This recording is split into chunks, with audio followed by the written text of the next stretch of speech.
The timing was hardly coincidental when North Korea's foreign minister declared on Friday that hopes for finding peace with South Korea and its protector, the United States, faded away into a dark nightmare, and that talking with President Trump had given way to focusing on a more reliable force to cope with the long-term military threats from the U.S.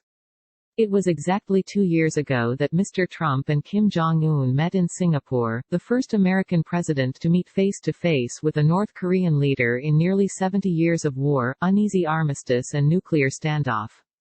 At a news conference that day, Mr. Trump insisted he was the first president ever to negotiate true disarmament, which he predicted would begin imminently. That bold initiative, once considered Mr. Trump's signature foreign policy move, is barely mentioned in a White House overwhelmed with other crises. 2 years after he enthusiastically declared on Twitter that there is no longer a nuclear threat from North Korea, classified assessments and experts outside government conclude that the country's arsenal is far larger than it was when the leaders held the historic meeting, the first of 3. The estimates vary, but most conclude the North has amassed enough fuel for about 20 nuclear weapons in the time since the two men strolled through a garden in Singapore for the ultimate post-Cold War photo opportunity. I think he's going to do these things, the president told reporters that day.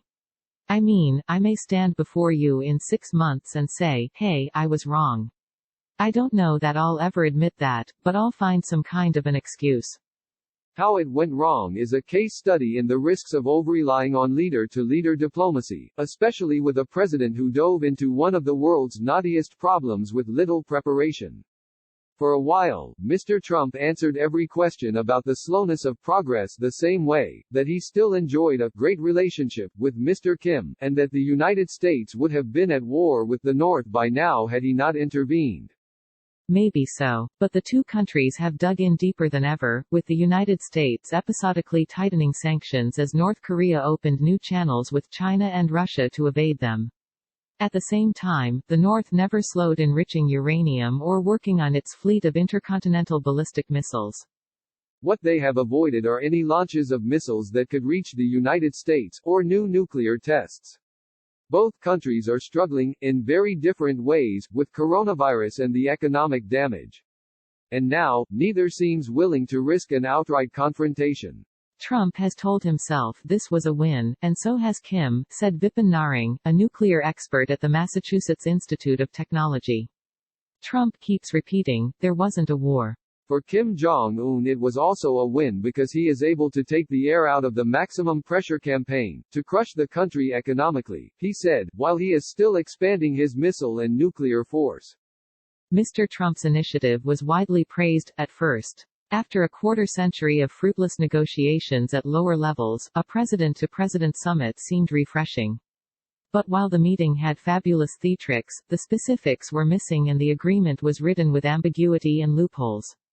So when Secretary of State Mike Pompeo sought to obtain a list of the North's nuclear facilities as a first step toward turning over weapons, Mr. Kim accused Mr. Pompeo of seeking a target list for American missile attacks. I don't need a target list, Mr. Pompeo responded, making clear he already had one. He wanted to make sure, he said, that the North was coming clean. The list never arrived. Subsequent talks quickly stalled over how to enforce a vaguely worded agreement. In his New Year's speech in January 2019, Mr. Kim threatened to find a new way if Washington persisted with sanctions. When Mr. Kim and Mr. Trump met in Hanoi the next month, their talks collapsed over differences over when to ease sanctions, and the North's insistence that in return it would dismantle only its aging nuclear site at Yongbyon. That would have left him with other major nuclear sites, and all his missile launching capability. Since then, North Korea has shifted gears, expressing anger and frustration with Washington and Seoul. President Moon Jae-in of South Korea made his own visit to the North. He encouraged Mr. Kim and Mr. Trump, telling them that they were a once-in-a-lifetime pair to negotiate a history-making deal. Kim Jong-un's expectations for his meetings with Trump were big, said Lee Byung-chul, a North Korea expert at Kyungham University's Institute for Far Eastern Studies in Seoul. So was his frustration when the talks collapsed. In May 2019, North Korea broke an 18-month hiatus in weapons tests, launching a series of mostly short-range ballistic missiles and rockets. Negotiators from both countries met in Stockholm in October but parted ways, only confirming their differences. Later, North Korea said it was no longer interested in sickening negotiations with the United States.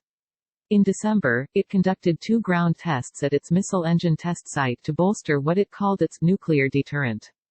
On New Year's Day this year, Mr. Kim changed tactics, telling his people not to expect any immediate easing of sanctions and to brace for a prolonged struggle against the United States by building a self-reliant economy.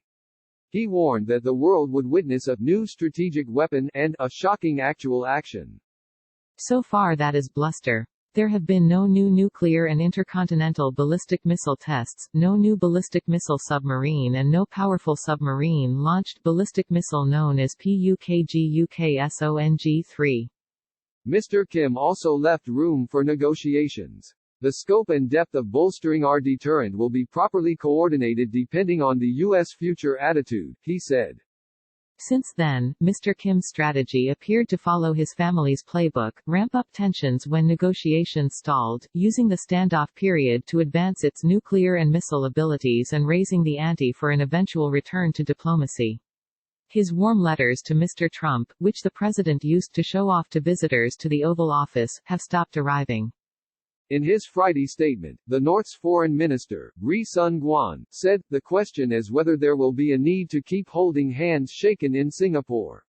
He said he expected no meaningful progress from maintaining personal relations between our supreme leadership and the U.S. president. But Mr. Ri did not explicitly rule out future talks with Washington. Meanwhile, North Korea cut off all communications lines with the South, calling Mr. Moon's government treacherous and cunning. Analysts say that while the North has a history of ramping up tensions in American election years, it knows its limits. Mr. Lee said a test of a long-range missile that could hit the United States was less likely than military provocations along its disputed Western Sea border with South Korea. Mr. Kim has actually gained more than he has lost through his 2-year diplomacy with Mr. Trump, said Cheon Seong-won, a former head of the Korea Institute for National Unification, a government-funded research think tank in Seoul. His summit meetings with President Trump elevated Kim Jong-un's global status, while buying him time to continue to advance his nuclear weapons capabilities, Mr. Cheon said. Without question, Mr. Kim is more desperate for Chinese help in recent months. The North's economy, already crippled by sanctions, is expected to shrink sharply this year because of the coronavirus, by as much as 6% by one estimate. But Mr. Trump may also be hesitant to risk a confrontation at a moment when he faces so many challenges at home. With Americans trying to avoid the virus, combating unemployment and demonstrating for racial justice, they are unlikely to be roused by a growing North Korean nuclear arsenal. That could leave Mr. Trump, who promised before he took office that he would solve the North Korea problem, in exactly the same place his last 4 predecessors, facing a North Korean nuclear arsenal that may be too entrenched to dismantle.